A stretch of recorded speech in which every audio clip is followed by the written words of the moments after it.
For chapter 1.2, we're going to be talking about random samples. The simple random sample. So one of the most important sampling techniques is simple random sample. So what this is, it is measurements from a population, and it's the subset of a population selected in a manner that every sample size from the population has an equal chance of being selected. So for example, if I have a group of women, okay, and I take all their names and I put them in a hat, and I choose 2 of them, all of them have an equal chance of being picked.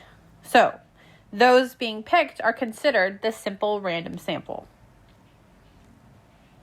Take a second and read pages 13 through 15. So for a simple random sample, every sample of the specified size n, being any number, from the population has an equal chance of being selected. There's no researcher bias occurring in the items selected for the sample, meaning there's no reason why a researcher would want to pick one more than another. A random sample may not always reflect the diversity of the population. For instance, from a population of 10 cats and 10 dogs, a random sample size 6 could consist of all cats. This is because when we are pulling these random samples, we're not necessarily looking at me like, okay, I'm going to have some dogs in it and I'm going to have some cats in it.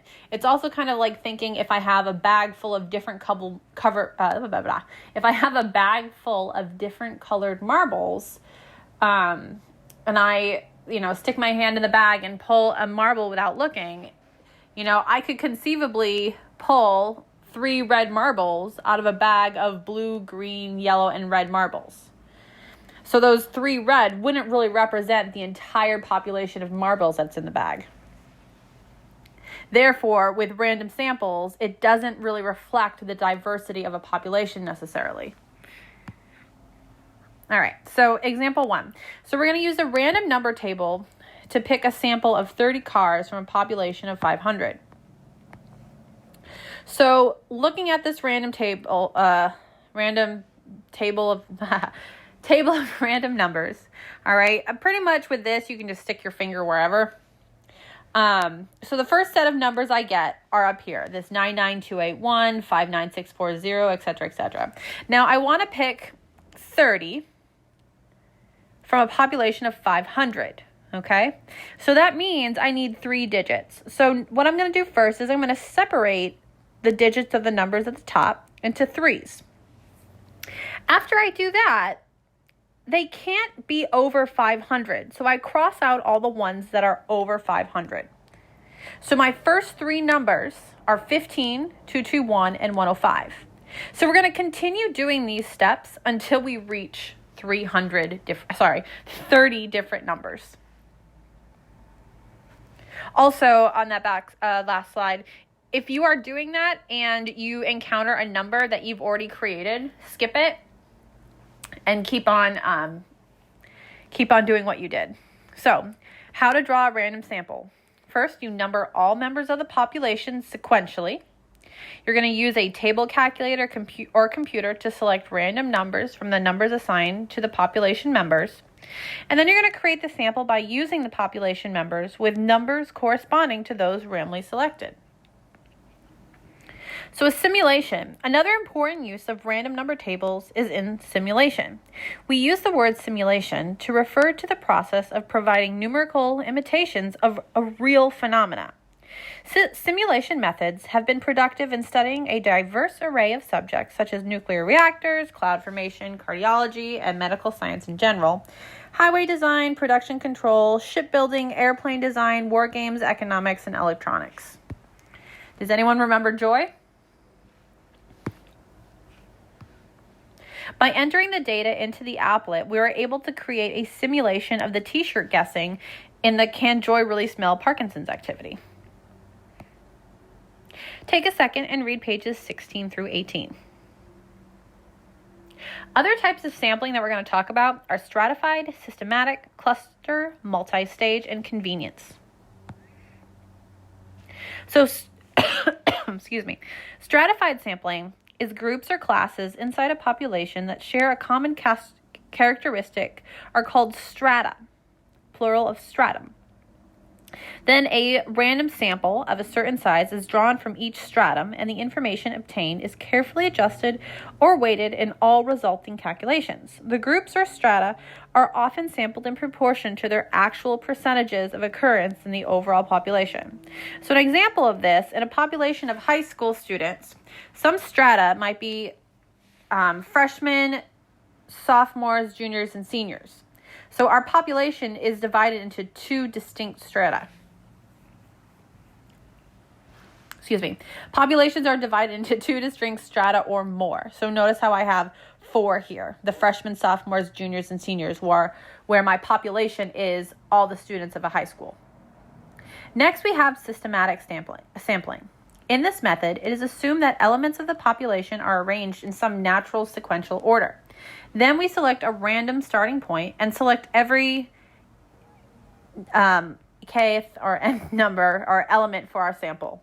So, if people are in line for a Harry Styles concert and they're standing in line and therefore they are in order. So to generate a sample of these people in line, or and by generating the sample, we could be like asking questions or what have you, we would include every 5th person in line. You could also include every 10th, every 20th, whatever you want to do. For this sample, for this case, we're going to say every 5th. The starting person is selected at random from the first 5 in line. And then after that, you'd count to 5, and that'd be the next person that you would survey. That would be your system. Every 5 person you would talk to. Cluster and multistage sampling. Cluster sampling. This method is used extensively by government agencies and certain private research organizations. In cluster sampling, we begin by dividing the demographic area into sections. Then we randomly select sections or clusters. Every member of the cluster is included in the sample. Often a population is very large or geographically spread out. In such cases, samples are constructed through a multi-stage sample design of several stages, with the final stage consisting of clusters. So an example of cluster sampling, if we're conducting a survey of school children in a large city, we would randomly select 5 schools and then include all the children from each selected school. While an example of multi-stage sample design is the government current population survey interviews about 60,000 households across the U.S. each month. So that is that. Lastly, we have convenient sampling. Convenient sampling simply uses results or data that are conveniently and readily obtained. In some cases, this may be all that is available, and in many cases, it is better than no information at all. However, convenient sampling does run the risk of being severely biased. So an example is to interview people at the mall. These people are easy to reach and to talk to, but not be the best sample to use based on your questions.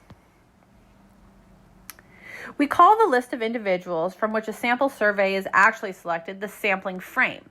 Ideally, the sampling frame is the entire population. However, from a practical perspective, not all members of a population may be accessible. For instance, using a telephone directory as the sample frame for residential telephone contacts would not include unlisted members.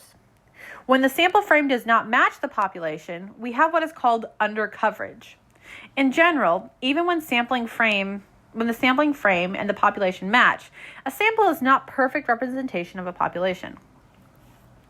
An example would be undercoverage could possibly result in demographic studies, the homeless, fugitives from the law, etc., who are not included in the study.